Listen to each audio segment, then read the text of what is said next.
Welcome back to New Jersey Viewpoint. I'm Ken Rosato. Well, lately we've seen an incredible rise in cyber attacks, and it makes one wonder, what should the average person know about these? Is cybersecurity, in fact, getting to be more and more insecure? If you're a victim of a cyber attack, what should you do? Please join me in welcoming Paul Oster, who's a cybersecurity and credit repair expert who is CEO of the firm Better Qualified in Eatontown, New Jersey. Welcome. Good to have you here, Paul. Oh, great to be here, Ken. Well, is it just our perception, or is cyber attacking on the rise? Oh, it's on the rise. I mean, 2014 was the year of the data breach, for sure, and it's going to continue to get worse because we're just that much more connected. You know, now everything's online. Recently, I've been talking about smart appliances, and most people say, what's the big deal if my refrigerator gets hacked? Well, in 2013, 100,000 of those smart appliances were hacked. Wow. Emails were stolen, passwords were stolen, and the point there is most people use the same password for their refrigerator or smart appliance as they do for their banking account. Oh, wow. So once they're in, and anything that's connected online is just a pathway to our identity. You mean it's bad that I use the password? Yeah. Hello, goodbye, 1, 2, 3, 4, 6, 5, 4, 3, 2, 1, all of those things, or not changing your pins and passwords. We've almost become numb. We joke about it, right? Another data breach, 1 million, 10 million, 1 billion, who cares? I feel okay. Didn't hurt me, so I don't change my pins and passwords. The problem there is, you know, at Better Qualified, we see this all the time, and we deal with the aftermath, the victims, and victims of identity theft. If you could talk to one, you would know, you would do something proactively to make sure you never become one. It's just, and I'm sure I'm speaking on behalf of 90% of the people, if I could be so bold as to say this. It's a pain in the neck because we have so many passwords. I'm right, for everything, to get into your work computer, get into your home computer, to check every program, every credit card, every bank. You got 10,000 passwords. You forget about it. You want us to email you a new password? Yes, I emailed you. Then you forget it. Next day, I'm ranting because I'm right. So it becomes so annoying. Yeah. And you got to do it because of these morons who sit in the pajamas in their grandmother's basement and they sit there trying to hack into your credit card. It is annoying, and it's a pain in the neck. But again, identity theft is a pain in the neck, your stomach, your chest, your legs. If you're a victim of identity theft, it's devastating. So I know it's inconvenient. People say to me all the time, if I have to change my account number, Paul, I have stuff that's on auto pay, and I have to call the creditor. Okay. Is it going to take you 10 minutes? The average person is dealing with the effects of identity theft years after they're a victim. How often do you recommend that we change our pins and our passwords? This is where I become the most unpopular guy in the room. It's at least every 30 days. So you're telling me I should walk off the set right now? We might want to take a commercial break. Oh, my gosh. That's crazy. But all right, but here's my question.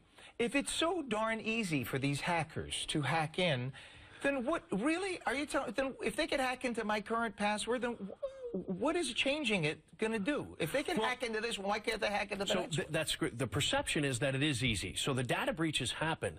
That doesn't mean they have access into your accounts. They can get to your accounts, and it's, if you think about the days of when guys used to walk through the parking lots just checking car doors, what car do they get into? The one that's unlocked. Right. So if you haven't changed your pins and passwords, if your password is still password or hello, you're the account that they're going to take over.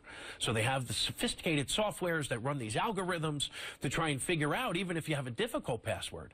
But at the end of the day, the easier you make it for them, the more likely you're going to become a victim. And again, this is where I become the most unpopular guy in the room. It's our fault that identity theft is one of the fastest growing crimes in the country. And it's going to continue to be that way until we, as consumers, do something about it. We lock our front doors, we lock our cars, we lock our phones. We do very little to lock our identities. And there's no such thing as identity theft protection, because our information, our data, is in 10 million billion places out there over the internet. But the idea is to secure what you can. All right, let's say sadly, as I say, the inevitable happens. I think we've all had a credit card number stolen or whatever, or bank account violated or whatever. So it happens. What do we do? So you have to make sure that you are aware of it. Early detection is the key. Like I just said, there's no such thing as protection. So unfortunately, we live in a day and age where you need to be involved in a credit monitoring program. And The FTC gives us all one free look on annualcreditreport.com to check our credit reports. I almost like to say thanks for nothing. Once a year, really, you know, that's something that should be changed to every 30 days we should have access. But if not, then we have to pay a couple bucks a month to be involved in a credit monitoring program. If you see red flags or you know that you've become a victim of identity theft, put a security freeze on your credit reports. No one can access those reports if you put a security freeze without lifting a PIN or a password first. So that will protect you against people opening up new lines of credit. Putting a security freeze on your credit reports does not protect you against true name identity theft. And this is a really devastating part of this crime. This is where someone assumes your ID. They could get a job under your name. Why do they want to do that? Maybe they're a felon, an ex-convict. Maybe they're a child predator. Maybe they want to get a driver's license because they're on their 4th DWI. And to do all those things, they don't need access to your credit reports. So you really have to monitor all of your accounts, check everything on a regular basis, or you have to deal with the consequences. Lovely. You know, there are so many of these new security cams that work on a Wi-Fi in the house today. Yep. And one of my neighbors told me that they found themselves on one of it was in Russia, one of these Russian sites where their Wi-Fi, whatever it is. Yep, absolutely. So that's also something. Be Baby careful. monitors. Make sure that you have that locked and change the ID on that. We're out of time, but I just want to put that out there. So if you have your... Scary. Okay. We're out of time. I want to thank you so much, Paul Oster, for being here. Good luck with that. Good luck, everybody. I'm Ken Rosado. We thank you for joining us. With all of that, enjoy the rest of your weekend.